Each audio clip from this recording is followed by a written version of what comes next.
who is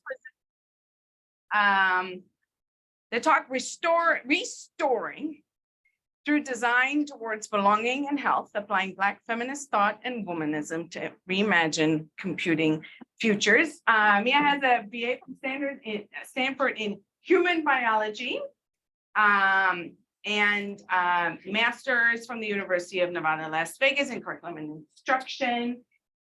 She's currently finishing her doctoral dissertation as a PhD candidate in the Teaching, Learning, and Leadership Division of the Graduate School of Education at the University of Pennsylvania, advised by Yasmin Kafai. Mia designs, implements, and studies learning experience that use creative, interdisciplinary technologies to support identity authorship, critical engagement, and personal expression among Black and Brown youth interested in learning STEM. She has already earned multiple awards, including the most recent 2022-23 Ford Foundation Dissertation Fellow. She has articles published in journals of Computer Science Education, International Journal of Multicultural Education, and a wonderful piece under review for JLS. And she has also taught for Teach for America 8th grade science in Las Vegas, has been involved as coordinator and instructor in various outreach and sort of college preparation and technology programs for teen, TechBridge Girls, and Teen Shark. And interestingly, and really cool, is a illustrator, artist, interested in emerging education research and comic art to make research communication more accessible and culturally relevant. And she's already illustrated several pieces out there. She's the founder of Black Ink Caricatures, and you can check out her website, blackinkcaricatures.com. Just absolutely wonderful art. And so without further ado, thank you so much for joining us, and in person. We're really delighted. Take it away.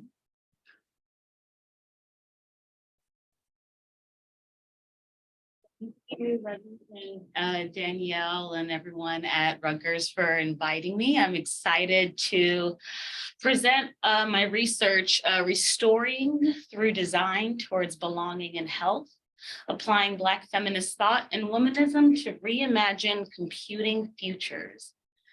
And before I begin, I do want to take a moment to acknowledge that the land upon which we stand is the ancestral territory of the Lenape people. We pay respect to Indigenous people throughout the Lenape diaspora, past, present, and future, and honor those who have been historically and systematically disenfranchised. We also acknowledge that Rutgers University, like New Jersey and the United States as a nation, was founded upon the exclusions and erasures of Indigenous people. So to give you a little bit of an overview of what my talk will be focusing on today, I will start off with a short imaginative story, which will lead into my motivations for the current study. Then I will introduce my conceptual framework that I've been developing for the past 3 years, Restoring Through Design. I'll go over the research study design, the methods that I used for data collection and analysis, and then I will present 2 cases, or 2 students from this most recent workshop implementation, Larry and Minaj, and then do some discussion and implementations on restoring through design moving forward.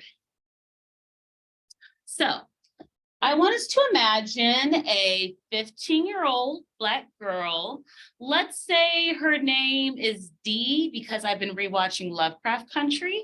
So Dee is from New Jersey, and she recently watched the recent Black Panther Wakanda Forever film. And upon seeing the character Shuri, she decided that she wanted to become a technologist who used coding and design for social justice purposes. The screen, the folks online can't see that. Can you share it?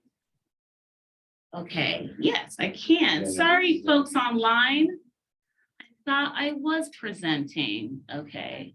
Might have to go to share, screen share. Oh, the screen needs to be shared. Ah, I see. I thought it was already sharing. My mistake, y'all. Thank you for catching that.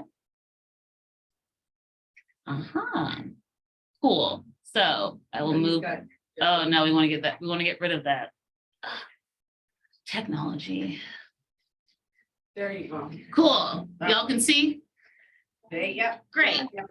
So Dee wants to become a technologist after her newfound hero, Shuri. And, you know, even though on TikTok, she has been seeing a lot of videos about different instances of algorithmic bias, particularly against Black women and Black girls. For example, she was reading about how Google search engines can sometimes perpetuate racist stereotypes against Black girls and Black people after reading Sophia Noble's Algorithms of Oppression. And then she also watched a TED Talk by Joy Bulimwini, where she learned how, you know, lack of diversity in AI modeling data sets actually resulted in facial recognition software not being able to detect the faces of Black women, calling for more diversity in designers and AI data sets. But even though she saw these episodes happen, she recently decided that she wanted to join this Computer Science for All movement for broadening participation in computer science for historically underrepresented groups in the field. That being said, while she was taking her fundamentals of programming course, being one of the only Black girls in her predominantly male class, she started reading about how Black and Latinx women at technology companies were leaving these companies due to racist and sexist discriminatory practices and workplace climates. And after seeing how Black woman and computer scientist Timnit Gebru was fired from Google for trying to bring attention to these patterns of algorithmic discrimination, Dee started questioning whether or not CS and computing was a field that she wanted to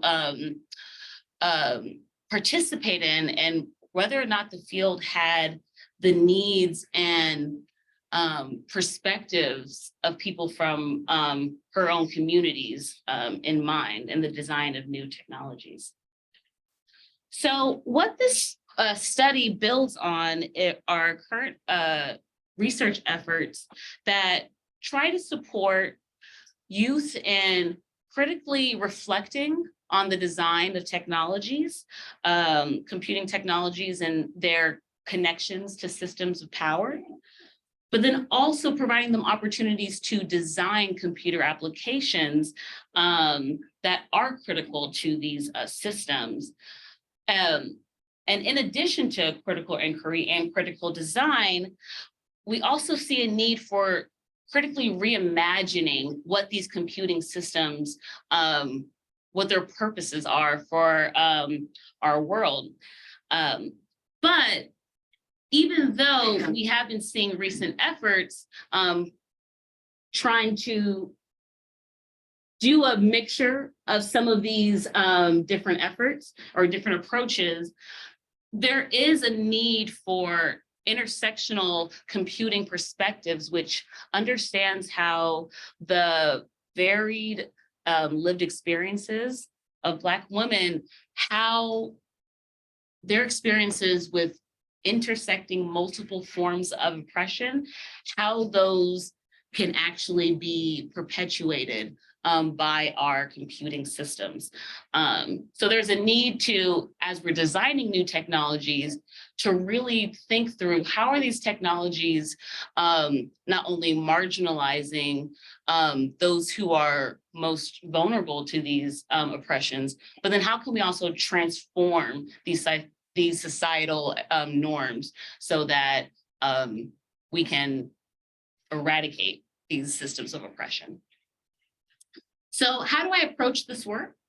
I approach this work as a Black woman myself, who was a former STEM student, who ended up being turned off from pursuing a career in STEM, from feeling as though I wouldn't have been able to pursue both my artistic and my social justice interest.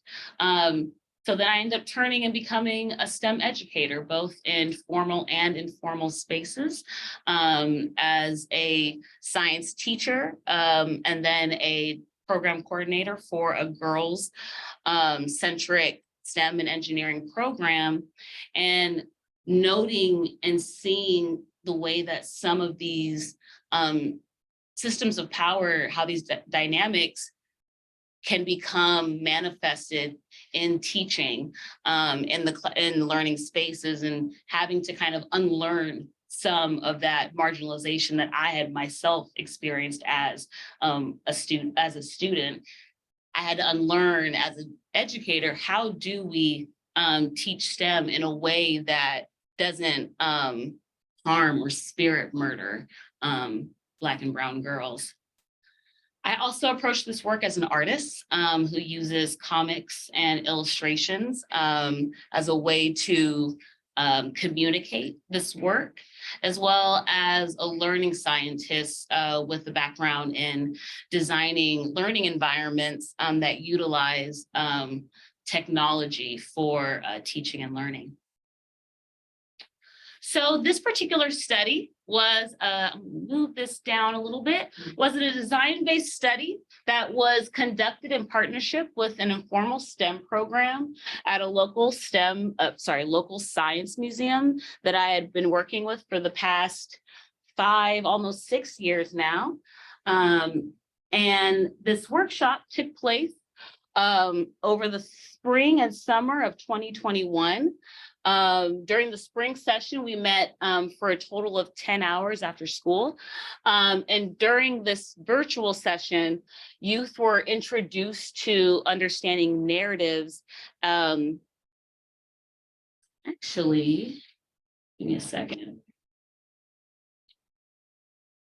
Before we even go there, I actually want to go ahead and then, oh, no, this is actually where we're going to be. Cool. Just wanted to double check something. All right, so for my research, I focus on looking at narratives as an approach to understanding technology's connections to systems of power. We think of narratives as these grand ideas and explanations that shape how we see ourselves and how we see others. And through the spring session, we looked at narratives as social cultural codes. So we looked at codes as systems of rules or principles, thinking about what are different codes that shape our day-to-day lives.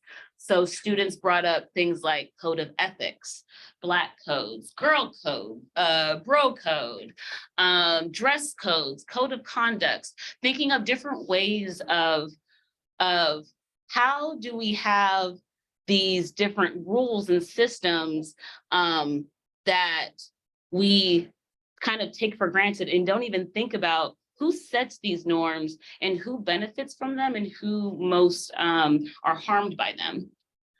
We also thought about codes as communicative symbols. So thinking about, when we're talking and having different messages, how are different labels racially or coded based on gender? So youth brought up, being referred to as rude or ghetto and trying to re-articulate, no, I'm direct, but so thinking about how certain labels like lazy, how those have different connotations when we apply them to different groups and based on who says them, and then thinking about how do these different codes become manifested in our day-to-day lives, and how does technology, what's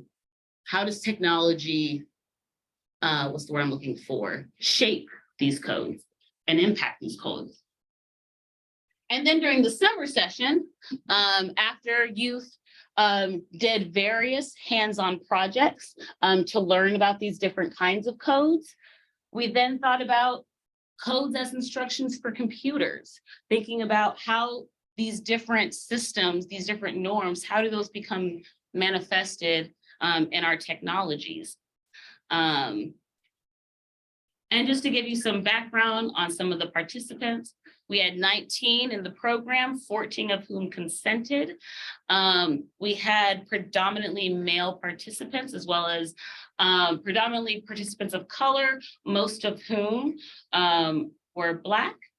And the culminating project that I will talk most about for this particular project was youth designing interactive quilt patches that reimagined dominant narratives about computing technology. Now, what do I mean by that? Well, over the course of the last couple of years, youth have been reflecting on different dominant narratives related to computing technology, narratives that are rooted in our ideas of technology being neutral and apolitical tools that don't reflect the values or interest of its designers. Youth reflected on some of these different technology narratives and then reshaped them to reflect their own day-to-day lives, and used programming as well as crafting to be able to bring these quilt patches to life. Now, what do I mean when I say restory? Well, I draw from literacy studies, thinking about the relationship between programming and writing. I draw from literacy studies and looking at how youth of color leverage online digital tools like social media, documentaries, fan fiction, how youth use online digital tools to present their everyday realities, compare these realities to history, as well as current conversations and discourse, and then they reimagine these narratives based on marginalized perspectives. So what does that look like in the context of this study? Well, as opposed to using solely online digital tools, youth will use computational tools to thinking about the inquiry, interrogate dominant narratives about computing technology. So interrogating these normalized, taken for granted ideas about technology that benefit dominant social groups. They use restoring to interrogate them, but then also reimagine those narratives based on marginalized perspectives. The study also draws from constructionism, which articulates that people learn best when they're able to make a physical, tangible artifact that they can share with others. So in addition to restoring these dominant narratives about computing technology, youth also used computing, used coding to create these tangible interactive artifacts that they shared with their peers, as well as other adults and staff at the program. And then ultimately we had a larger exhibit for the families to come and be able to see their quilt patches. And what we used for these quilt patches, youth were all given felt, different pieces of felt, conductive thread that can conduct electricity, sewing supplies, LED lights of different colors, as well as a microbit microcontroller that housed different sensors that youth would be able to sew together these circuits using the LEDs and the microcontroller, sew together these circuits with the felt to design these quilt patches that restoried computing technology. Oop.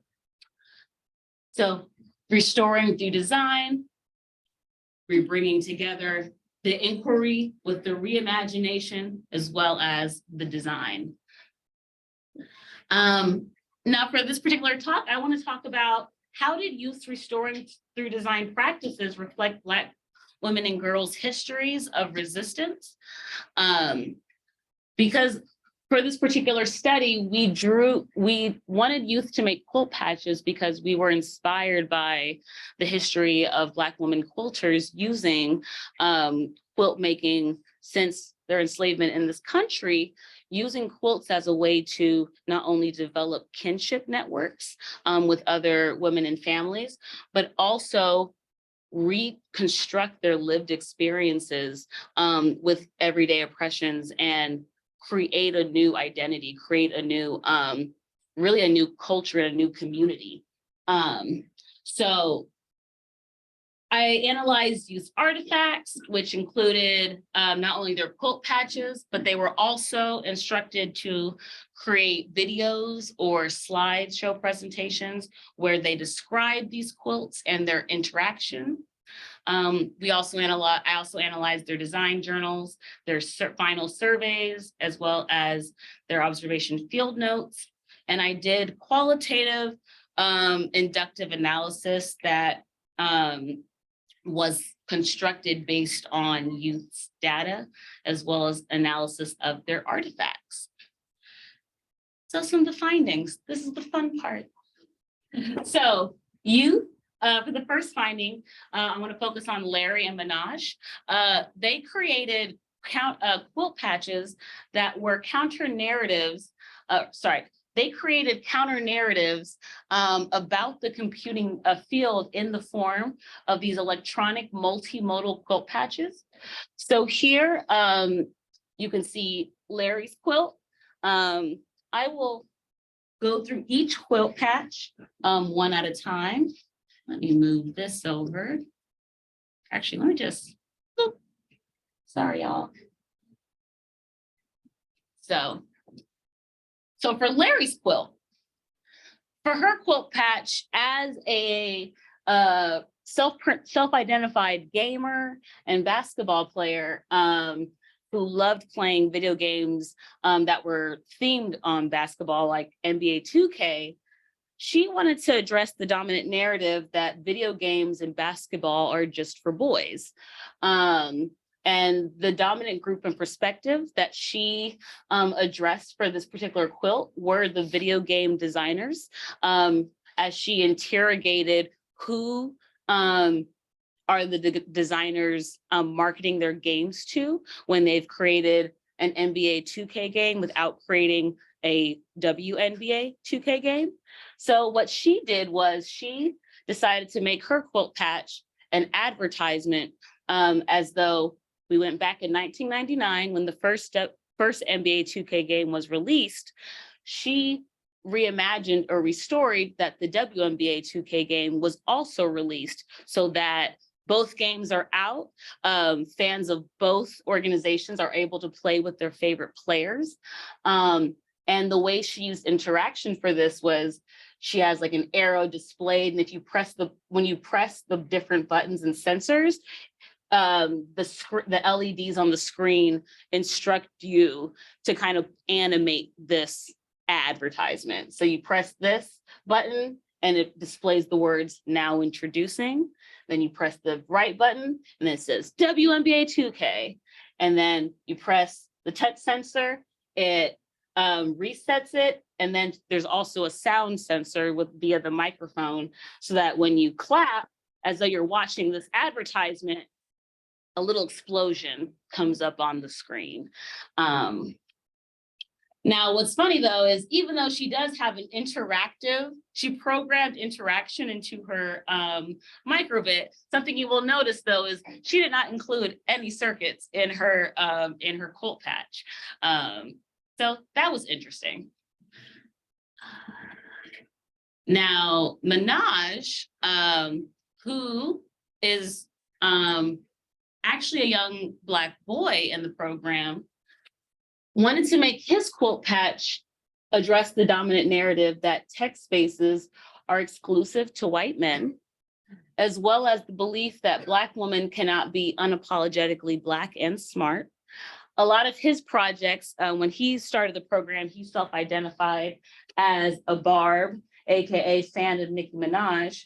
So a lot of his projects, he would include little instances of Nicki Minaj in it, which I think this is what he has here for her hair moisturizer, which he wanted to use to symbolize her unapologetic Blackness, and her laptop to symbolize her intellect. He wanted to address the dominant social group of tech companies in having these climates where Black women aren't able to be themselves with their hair, as he has donned in braids, which he uses, what are these called? Yarn as single braids. And then he uses the LEDs, which he has a parallel circuit with 3 LEDs connected to symbolize her beads. Even though he did not program his quilt to be interactive,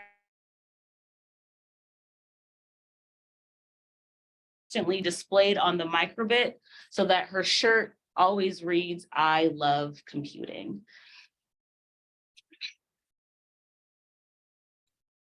Now, something that I noticed throughout both of their quilt patches in thinking through the different restoring practices, the first practice of restoring involves presenting the realities of one's everyday world. So something that Larry wanted to represent in her quilt patch was she wanted to present her everyday world and represent how the different gaming experiences of women and how video games tend to not include their stories in them, specifically women who play basketball and who are interested in the WNBA and how they aren't thought about when these games are created. Now, even though Minaj didn't draw from his own personal experience, he drew from movies that he had watched, and as well as his own racial identity, in which he says, "I just kept thinking about things I care about. And I care, like, I'm visibly Black, and that's obvious. Like, that's obvious. So my race is very important to me."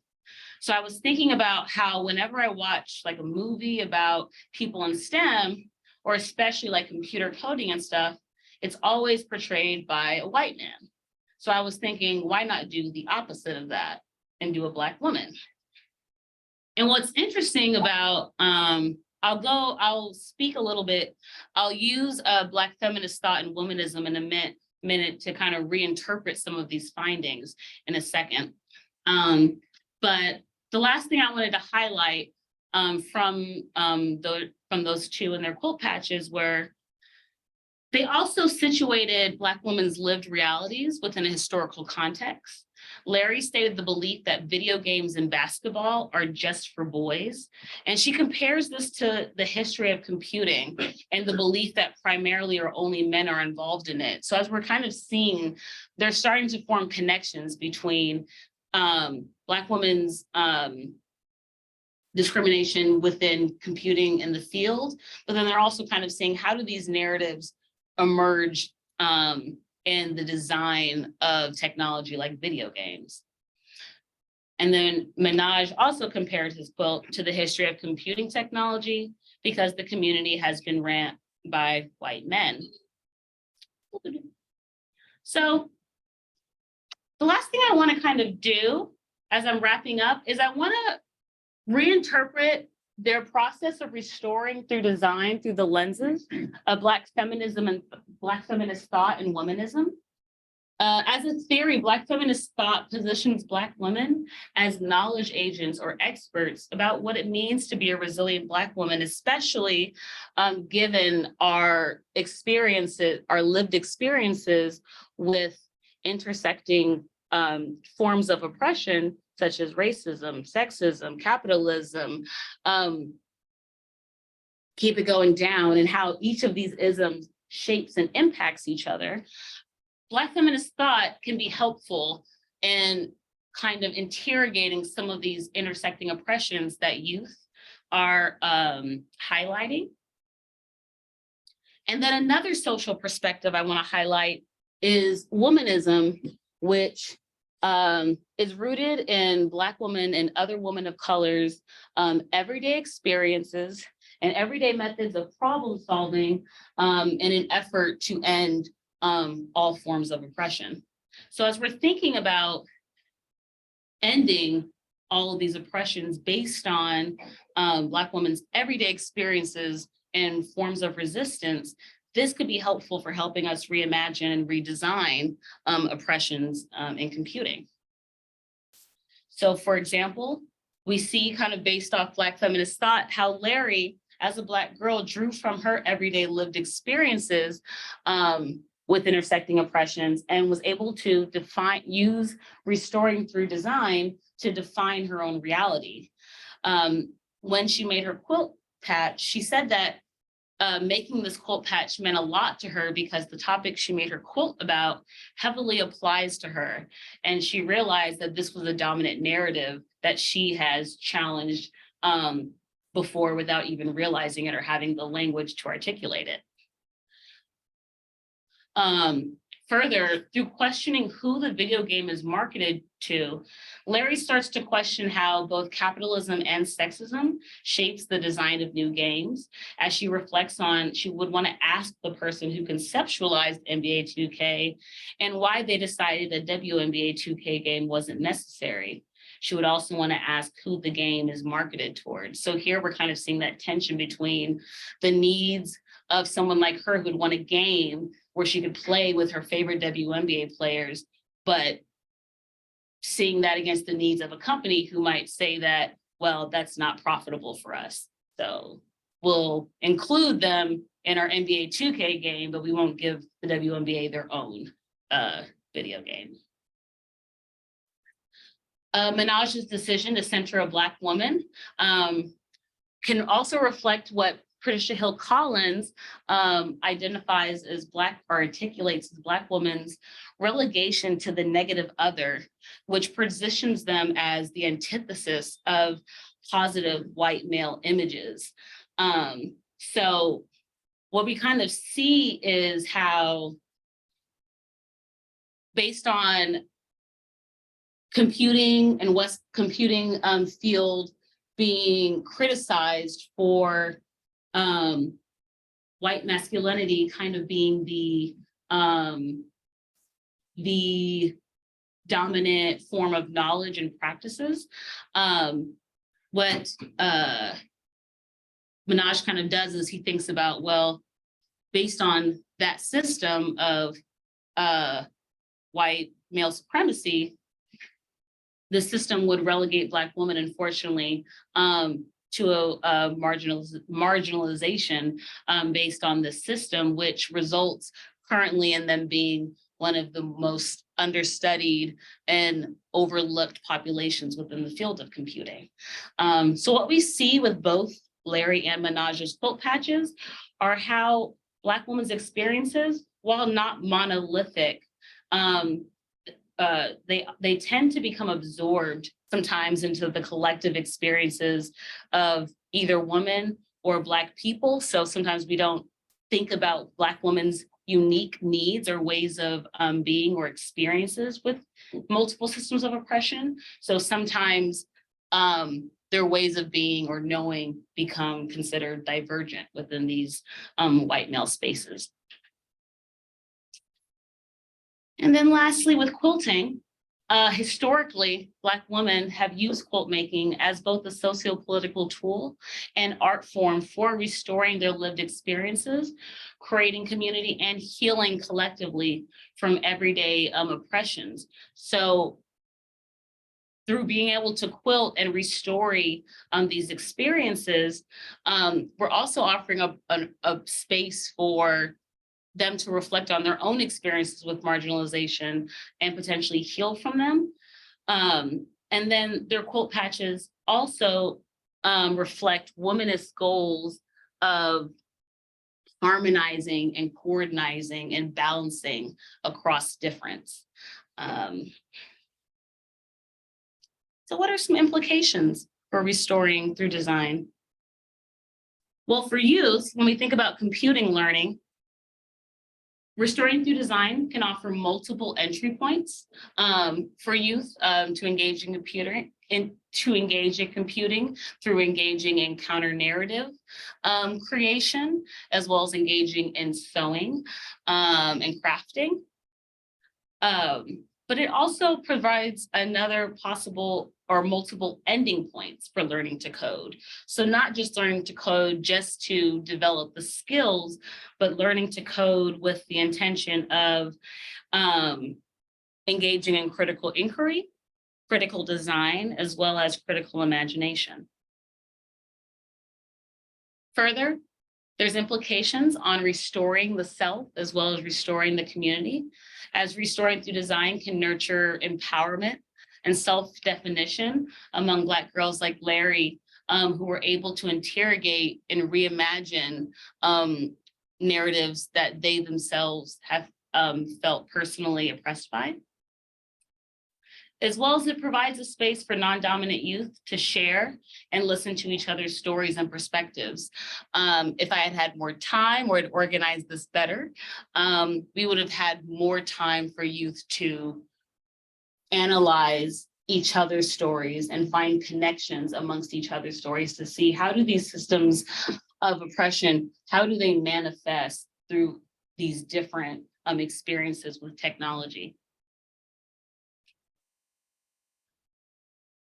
Further, restoring through design can help with developing critical consciousness for understanding narratives and power at a socio-historical and cultural level, affords youth the opportunity of going meta and thinking about who writes, who creates these narratives, who creates these stories that we live by, and are we able to rewrite these potential stories?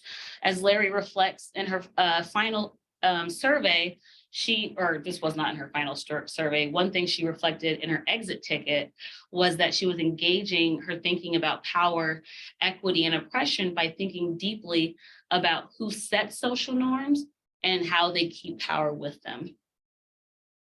So learning and resisting how computing is interconnected with intersecting oppressions.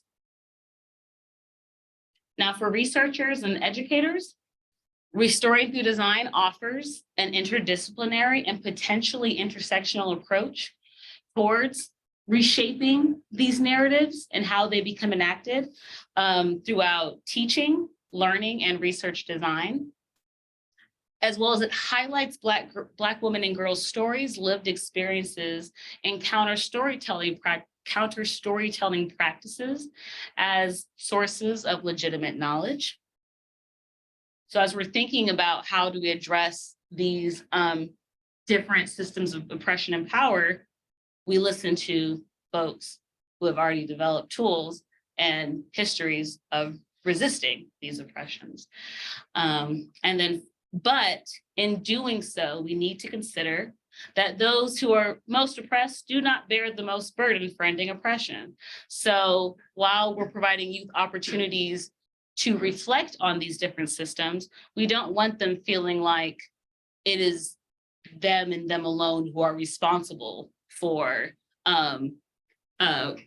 fixing these systems, as well as it is a responsibility for us all to work together.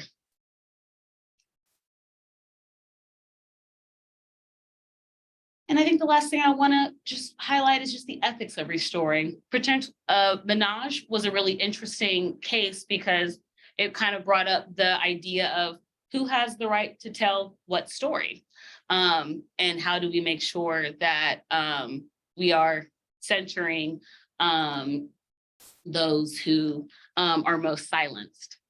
And that is all I would like to present. Thank you.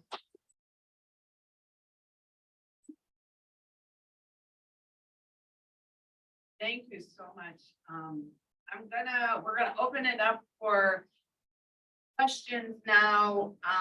Folks online, if you either wanna raise your hand or type something into the chat,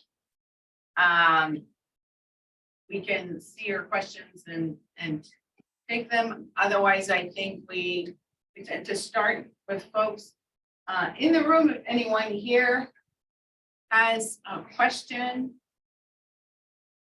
Yeah, go ahead.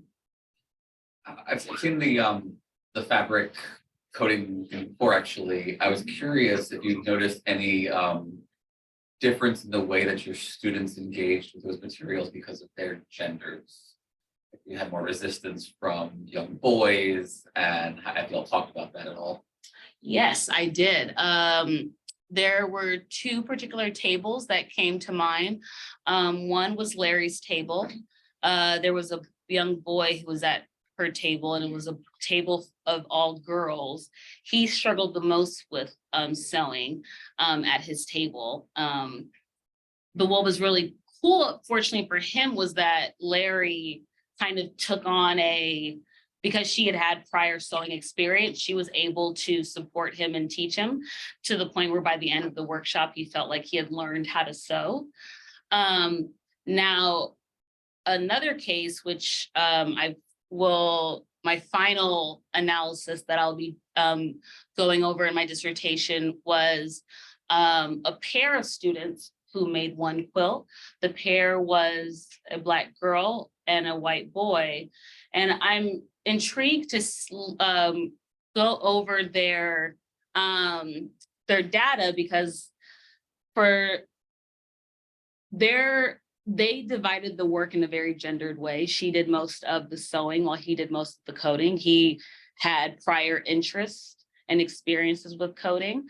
And I'm curious to kind of see how some of those narratives emerged in their interactions, because their table, Minaj was also at their table had the least collaboration, and there were a lot more, there was more conflict at their table. So I'm really curious to kind of see how those experiences shaped the student who I'm calling Brittany, her experiences with the project, because out of all the students, who at the end identified the whole group as a community, she was the only student who said, we're a good group, but we're not a community.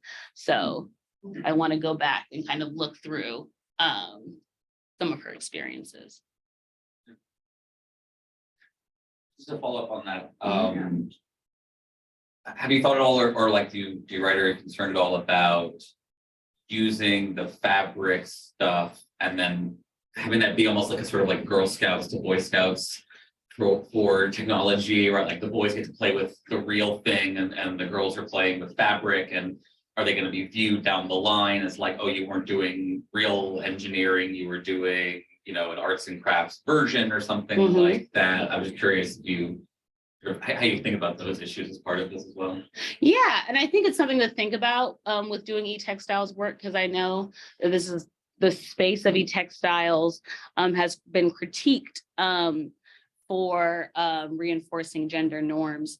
And something that has been interesting with this project is we've been trying, at least in the last couple of iterations, trying to explore one iteration we explored computing's histories with threading, with Jacquard's loom, and kind of how programming in itself was bred out of weaving and those practices. And then this past year, we talked about how crafting was a socially and economically feminized practice. It's not that, you know, boys are just naturally good at coding and the engineering and girls are naturally good at the crafting. It's that the social conditions relegated them to those positions. So kind of trying to, I think, interrogate some of that of like, why don't I sew more? And why is this not considered like a mass? And like trying to kind of open that and kind of break those conversations open. So Mitra has a question online. Mitra, I don't know if you want to chime in and ask it, or I could also just read it. I can read it. Okay.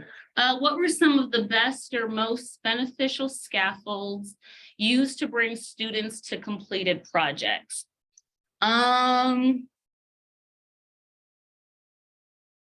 Peer pedagogy.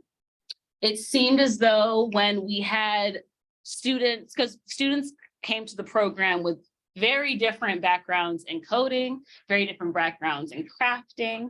So trying to support the students who struggle, like if a student was really good at the crafting, but another student was like struggling with it, all right, let's come over here and let's try to help and support, you know, let's try to help us learn from each other, which part of that also required us to also create and establish the community so that they felt comfortable doing that. So we tried to really make sure we're always doing icebreakers. We're always trying to connect the projects to them so that they're able to share with each other who they are and they feel comfortable asking each other for help. We also had adults, other researchers in the space who were not only collecting data, but then they also were supporting youth who needed help. Online resources were a lot. We used a lot.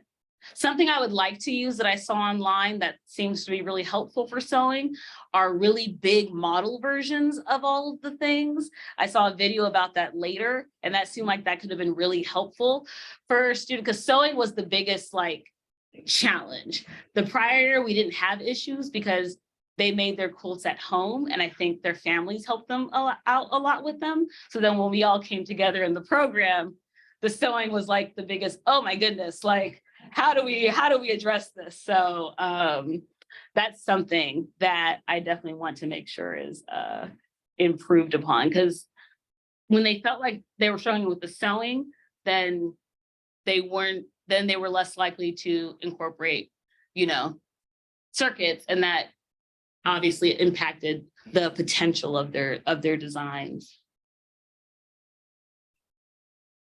Hi, thank you so much. This was great. So my understanding of the computer science for all work is that it's many of the versions of it are not really preparing students to enter into computer science fields as much as sort of a computational thinking, logic kind of thing, right? So in that, with that view of something that's not quite moving you into that whole computer science, you know, culture, this work, I could see it having two different outcomes. One, engaging the students to say, we want to be part of this, you know, understanding all its flaws and, you know, critical perspective. Another says, I don't want to be a part of this, right? And what's your sense of how are the students sort of taking this? Does it motivate them to be part of this, or does it distance them, or are they distancing themselves? That's an interesting question. It's funny because I approach this work from the perspective of, you know, you don't have to go work for them. You can start your own things. But what I find with the students, what I've noticed is for some of the, and granted, these are students who are part of a STEM program. So they're in a 4-year program where these are students who they've already drank the Kool-Aid. Like they are like, yes, STEM. And something I'm noticing is for some of the students, we're seeing them, because what's been fun about working with them is I can see other students, like when I come back, I'll see former students, they might come in and visit, and it's like, oh, you're doing this project again. It's like, yeah, so I get to like see them. And what's kind of cool is some of the former students, I'm seeing them being more civically engaged within the program itself.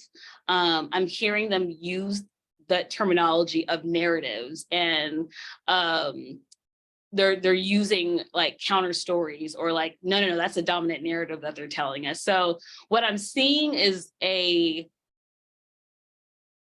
there's like this kind of spark of, I want to dig deeper. In terms of, and a lot of them at the end of their survey were like, yeah, I'd do this again, or I would do coding again.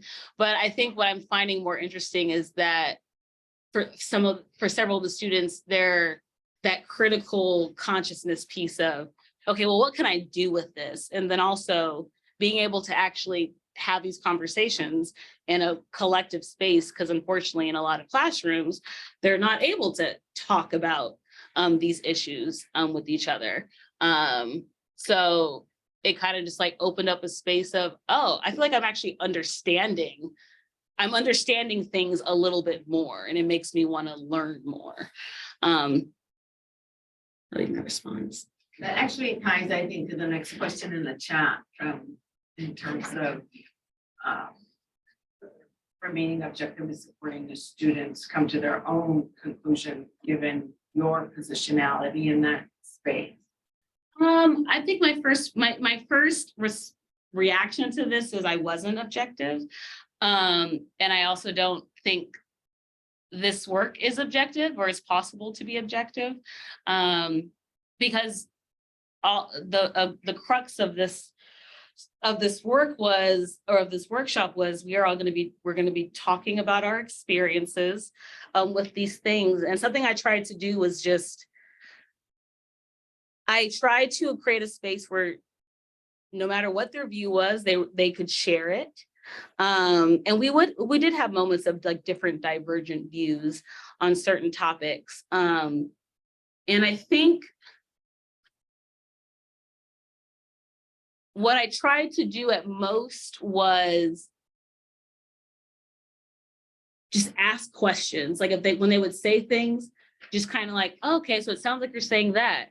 Huh, why do we think this is happening? Just like, I just kept doing that kind of without really being like, that's the right answer, or that's not right, but kind of like, interesting, what do we think about that? And I would say in terms of the reality of this, like most of the examples I used of, algorithmic discrimination, were things that impacted Black women in the class. So as a Black woman myself, I think something I just would come up a lot was the emotional aspect of all of this, and just kind of like, this is difficult stuff. And we even had a moment, if I recall, by one student, kind of questioning like, well, if this is how things have always been, what's the point? If they're just always going to be like this? And I really tried to highlight the resistance element of things have been like this, but there are these stories of people resisting that don't come to the forefront, that we're missing out on. So like, we're not powerless. I just tried to let them know, like, we're not powerless. Like, we got to take, we have power, but it's like finding, like, how do we leverage that power? And so there was a lot of emotional ups and downs throughout the workshop. I'm gonna take the liberty of just asking the last question. So I think that it's clear from some of the, data that you've shown, the quotes that you've had, that they did develop some critical consciousness, and that there was, this was sort of a politically, there's a socio-historical political talk. And I'm curious how, what kinds of things you did to support the relevance of the history and the political nature of this work to make it something that they care about. And maybe it was maybe they already came to the space caring, but I don't know how much history they necessarily knew. Mhm. So how did you support, you know, the critical consciousness piece of this? Yes. So, like I said, the workshop was broken up into two parts. There was the spring part that was much shorter. We only met like 2 hours a week, 5 times. So that was, we did different projects. My attempt was doing different projects that would kind of help them not only reflect on these codes, but then reflect on where do they come from, who benefits and who doesn't. So one project was to support them with creating circuits. We made paper circuits, and I used dress codes as an example. So where the light gets expressed, we could think of like, that's what the dress code, the rules and all that kind of stuff are. And then like where the battery, the source is, having them think about, okay, well, where's the source of these like dress codes come from? And then we like looked back to, oh, when in the Vietnam, when they made it so that school boards were allowed to enact dress codes to quelch students from protesting the war.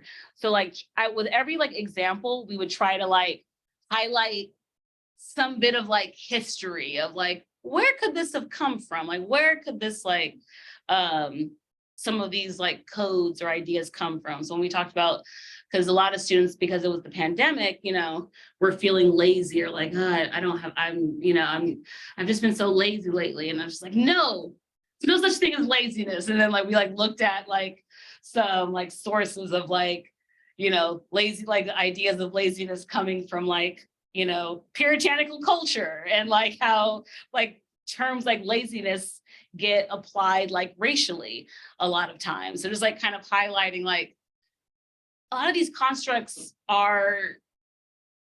they mean based on the people who made them. So, and a lot of times when they were made, they were racist or sexist or so just trying to have them think about, we just always went back to the history. And we also broke the workshop up in the summer. You know, we talked about the present, what are some current issues in technology today? And then we went to the past. Let's look at different histories of technology. How is computing technology represented in pop culture? So through advertisements and comics. What were like some of the different evolutions of the technologies, and who were the ones designing it? Whose interests were at,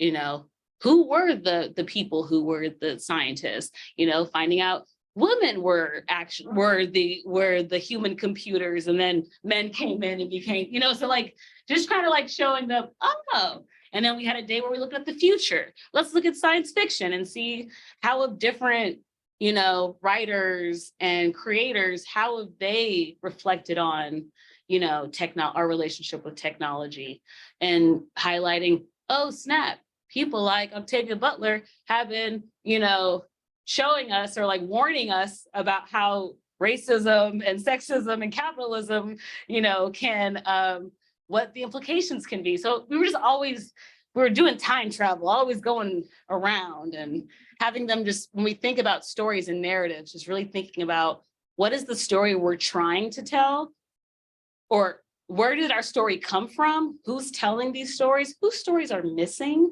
And then what is the story that we want to tell? Yeah. Powerful and clearly worked. Thank you. Thank you so much.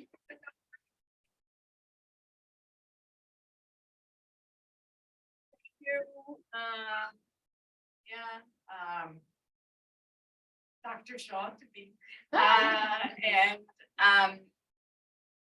next week we have Suraj Chandani, sorry, and he's going to be presenting Learning Sciences and LGBTQ plus lives, questions and answers and more questions. So I hope everyone can make it.